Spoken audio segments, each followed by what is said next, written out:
ጀግና ናት። ትናንትና ለሷም አይቻልም ያየውንም እየተባለች ነው ግን የጀመረችው። ግን ዛሬ ላይ ብዙ ሰዎች በሷ ማግኘት እንዲሻለሙ ጉዞ ፕሮሞሽን እንዲያሳኩ ማድረግ ትችላለች።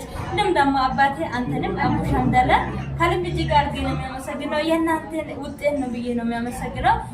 እኔ ሰርቸሪንም እና በእናንተ ነው እዚህ የደረስኩት። እኔ ብቻዬን ቢሆን እዚህ መድረስ አልችልም። ለምን ብዙ ሰዎች ቡጭ የሚያወሩት ነገሮች አሉ። ትንሽ ቦታ ሳለን ሊወድቅ ይችል ነበር፣ ግን እናንተ ትክክለኛ መንገድ ስላሳያችሁ ነው ዛሬ እዚህ ሊደርስ የቻልኩት። አፕላዮቻችን በትክክል እስከተከተለን ድረስ እነሱ የሚያሳዩት መንገድ ይዘን እስከሄደን ድረስ ሲስተሙን እስከተከተለን ድረስ ትልቅ ቦታ መድረስ እንችላለን። ግን ከሲስተም ውጭ እንሄዳለን ብንል ትንሽ ቦታ ሳለን ልንወድቅ እንችላለን። አፕላዮቻችን እዚህ ቢዝነስ ላይ ስልጠና ላይ ማለት የህይወት መስመራችን ነው። አፕላዮቻችን በደንብ አድርጋችሁ ተከተሉ። አፕላዮቻችን በደንብ አድርጋችሁ አዳምጡት።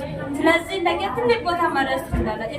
እነሱ የደረሱበትን መድረስ እንችላለን። እነሱ ትላንት ያለፉት ነገር ነው ለእኛ የሚያሳዩት። እነሱ ትላንት ወድቆ ካና እኛ እንዳንወድቅ ያን መንገድ በደንብ አድርጎ ትክክለኛ መንገድ ነው የሚያሳዩት። ስለዚህ ይቻላል፣ እንችላለን። በርቱ፣ ጠንክሩ። ትልልቅ ሽልማት ላይ ስኬት ላይ ላገኛችሁ መልካም ጊዜ ተመኘሁላችሁ። ዋው ከልብ እናመሰግናለን ብሩቴ። ጠንካራ ቀጣይ ደግሞ መኪና ተሸልመሽ በየሳምንቱ ደግሞ $5000 ከዛም በላይ ደግሞ ተካፋይ ሆነሽ እንደማንሻ አምናለሁ። እንኳን ደስ አለሽ። ኮንግራቹሌሽን